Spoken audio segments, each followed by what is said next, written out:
tudo bem com você?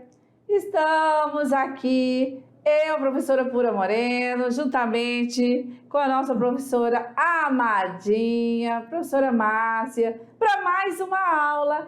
E desta vez é aquela aula, eita, que vai tirar aquelas dúvidas ainda antes da avaliação. Estamos falando de qual aula?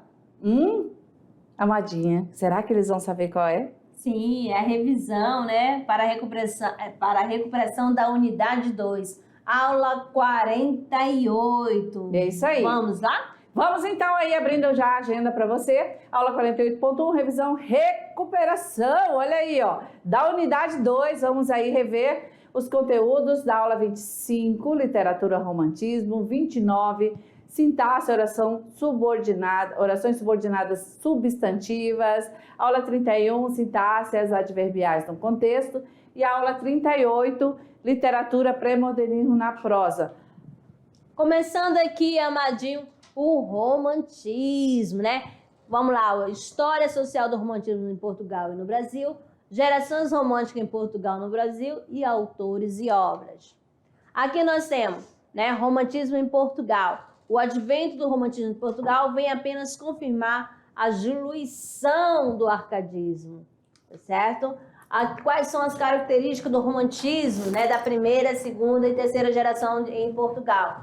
Temos lá da primeira geração a sobrevivência de característica neoclássica, o nacionalismo, o historicismo e medievalismo. Segunda geração, nós vamos aí recordar que é a geração do mal do século. O que nós vamos ter nas poesias aí da segunda geração? Excesso de subjetivismo, emocionalismo, igual a professora aí, né? Vamos ter esse emocionalismo romântico, certo?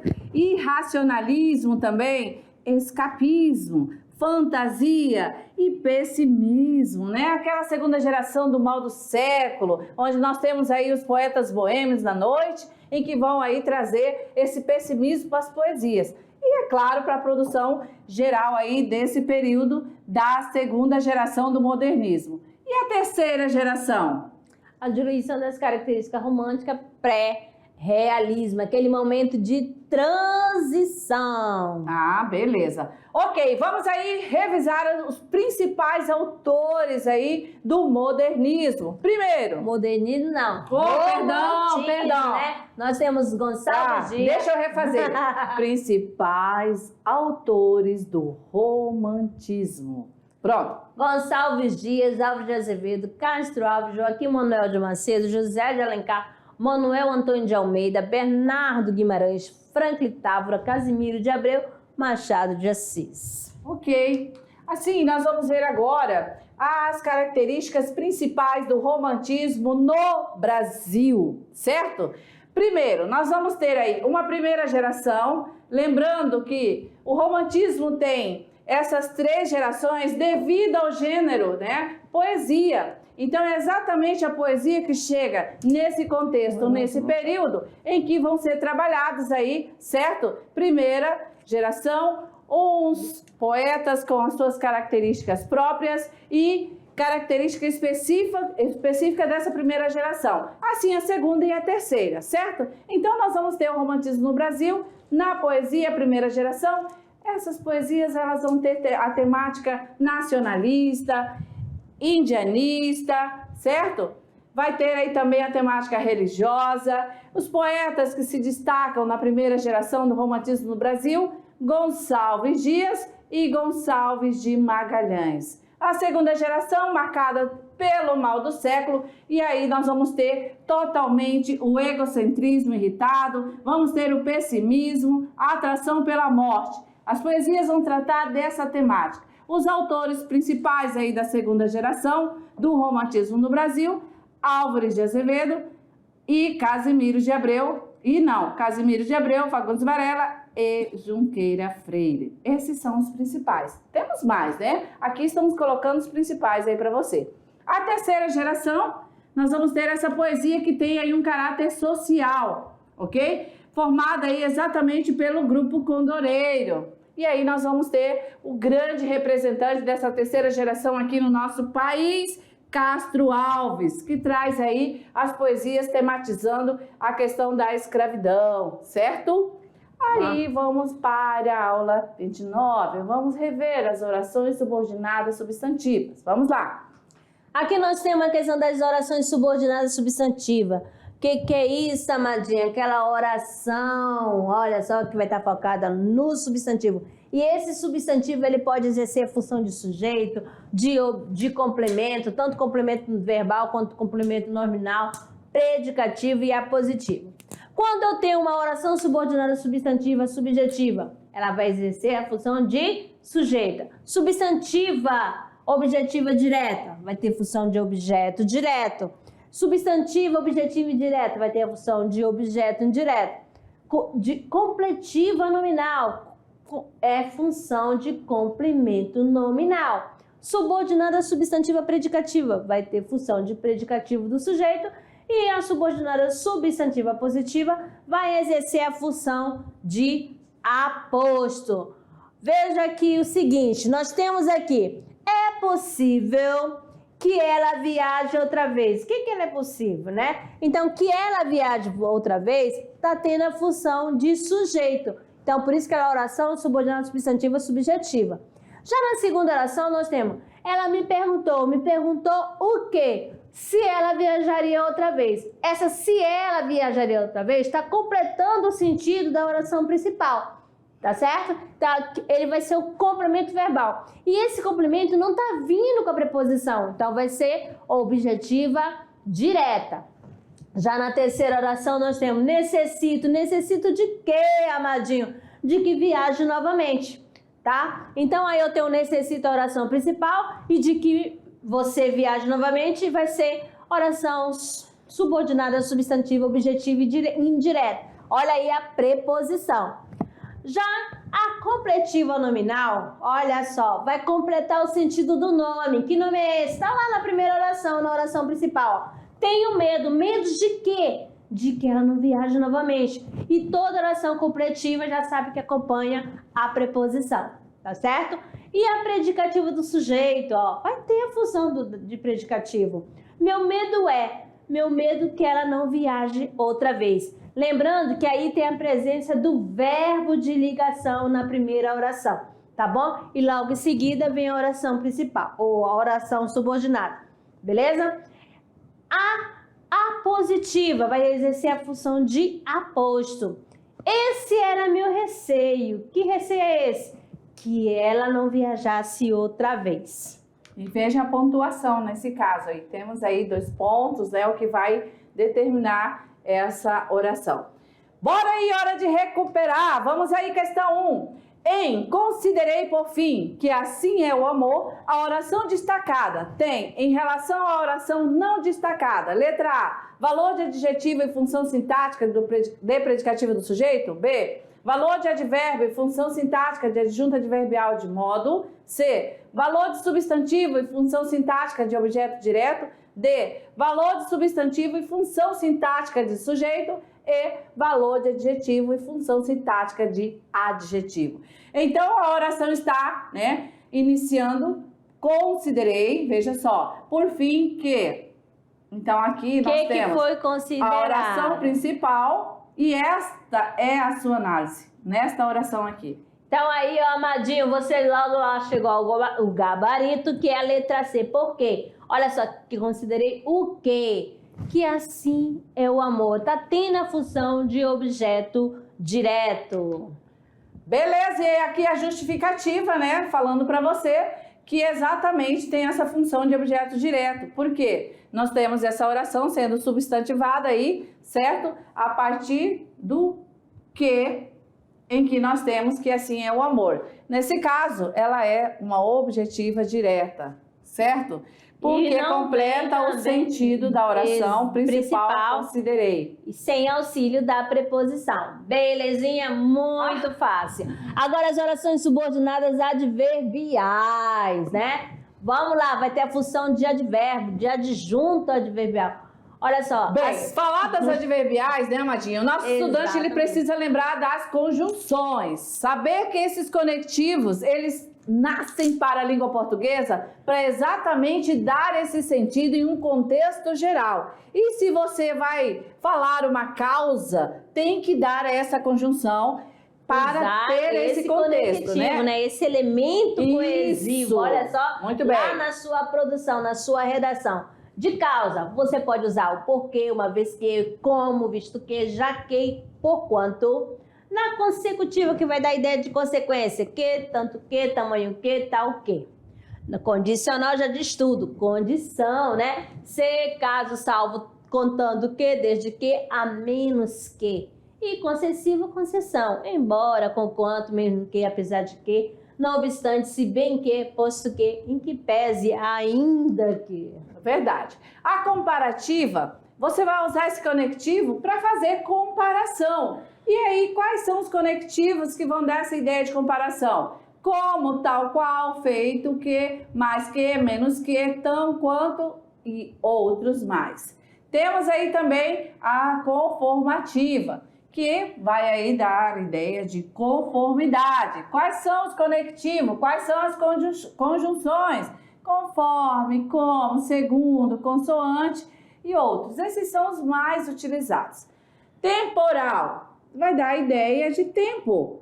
E quais são os conectivos que dão a ideia de tempo? Quando, enquanto, antes que, desde que, depois que, logo que, assim que, sempre que, até que e mal que, certo?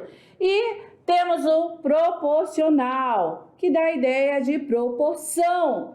À medida que, a proporção que, quanto mais, quanto menos, tanto mais, tanto menos. E outros. E o último conectivo, que é o final, que dá a ideia de finalidade. Quais são esses conectivos? Para que, a fim de que e entre outros. Correto? E aqui agora vamos colocar um exemplo de como usar esses conectivos em uma oração, usando a função correta para aquilo que você quer anunciar dentro da sua oração, ok? Primeiro exemplo, causal.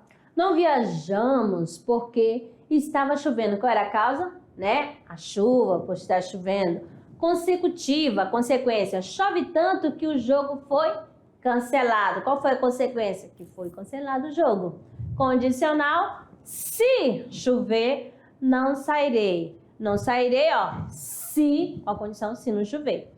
Comparativa, se estou tão nervosa como você estava até agora. Aí, ó, o como aí fazendo comparação com o outro. Concessiva, concessão, vou lhe dar mais uma chance, embora não mereça. Conformativa, segundo me disseram, hoje não haverá aula. Proporcional, à medida que o tempo passa, a menina cresce. Final, estude bastante para que você passe no concurso. A finalidade aí presente, exatamente, né? É temporal, não sairei até que me conte a verdade. E aquele momento que o aluno está esperando é a hora de recuperar. Vamos lá, classifica as orações subordinadas adverbiais. Ei, vamos aí ver agora seu conhecimento. Letra A, você será aprovado porque estudou muito. B, eu me comportei tão bem que pude passear no parque. C, caso necessite de maior informações, envie um e-mail para o responsável. D, fui aprovada, embora não tenha estudado muito. E compramos as passagens a fim de que pudéssemos viajar logo. E agora, como é que fica a classificação de cada uma? Pelo conectivo, você vai analisar dentro de um contexto e ver a função delas, né? Só que para isso você tem que saber quais são os conectivos dentro de cada oração. Na letra A, nós vamos ter aí, então, o porquê, que é o conectivo. Então, a partir da conjunção, inicia essa oração subordinada adverbial causal, certo? Você será aprovado porque estudou muito. Na letra B, eu me comportei tão bem que pude passear no parque. Então, veja que é uma consequência. Na letra C, nós vamos ter uma condição, certo? Então, nós vamos ter uma oração Caso. subordinada adverbial condicional, certo? Na letra D, Na letra D, ó, embora não tenha estudado, olha, embora aí, ó, concessiva, é uma concessão. E a última, que é a letra E, a fim de que pudéssemos viajar. A finalidade, então, oração subordinada adverbial final. beleza? E vamos de literatura, o pré-modernismo e a linguagem do modernismo. O que nós vamos recordar? Primeiro, ver que o pré-modernismo, ele aí acontece exatamente no começo do século XX, beleza? Isso aqui não pode esquecer. E tudo que hoje existe no campo da literatura, nas artes plásticas, da música, do cinema, de alguma forma está relacionada àquelas propostas, aquelas experiências desenvolvidas onde? Na arte moderna, no começo do século XX. Então, desde lá para cá, nós temos aí essa contribuição. E aí nós vamos ver que lá, na linguagem pré-modernista, nós vamos ter o sincretismo. Acontece nesse movimento em que nós vamos ter a luta do velho e do novo. Vamos ter também, durante esse período, aí o momento em que vai ser organizado para a Semana da Arte Moderna, certo? Aquele movimento em que os poetas eles vão ali colocar toda a sua nova produção e vão entrar em choque, né? A sociedade vai entrar num choque com a nova forma de produção literária, porque totalmente aí contraditória com o que eles tinham visto antes. Entra para exatamente romper com o tradicional. Vamos ter aí fatos, né? Como Canudos, certo? E aí vai tratar obras exatamente sobre essa temática, falando de miséria e violência em a obra pontual Os Sertões, vai tratar desse Brasil esquecido, certo? Então, obras aí modernistas, com essa linguagem aí já pré-modernista e tudo isso chegando a uma bela época, né? Vamos ter aí a revolução e vamos ter a evolução também junto com a tecnologia, beleza? Bem, chegou a hora de recuperar, vamos lá! A vegetação o afoga, abria-lhe o olhar, agride-o, estonteia-o, enlança-o na trama espenicente e não o trai. Repulsa-o com as folhas urticantes, com espinho, com os gravetos estalados em lança. E desdobra-se-lhe na frente léguas e léguas, imutável no aspecto desolado.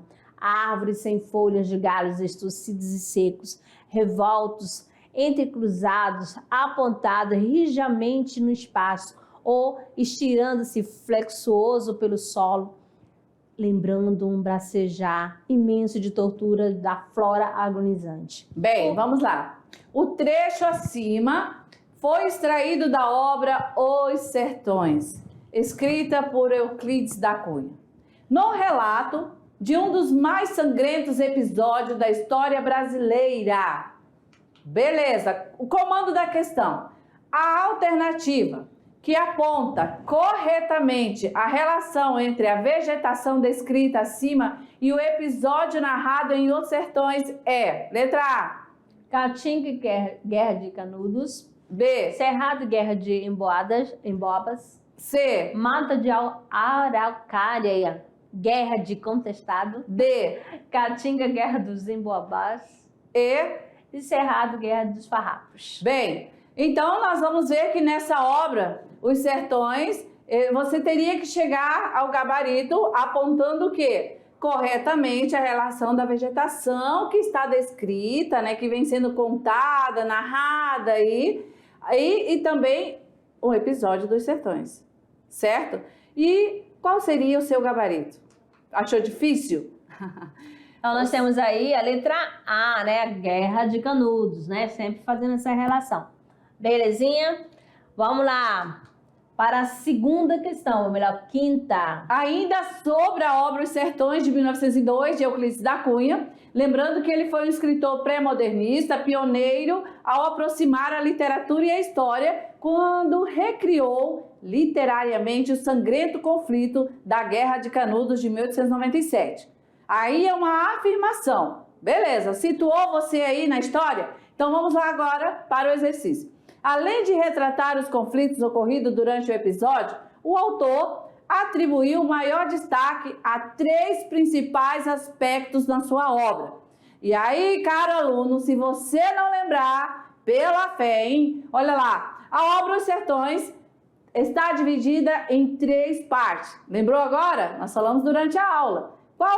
Quais são essas 3 partes que compõem a obra Os Sertões de Euclides da Cunha?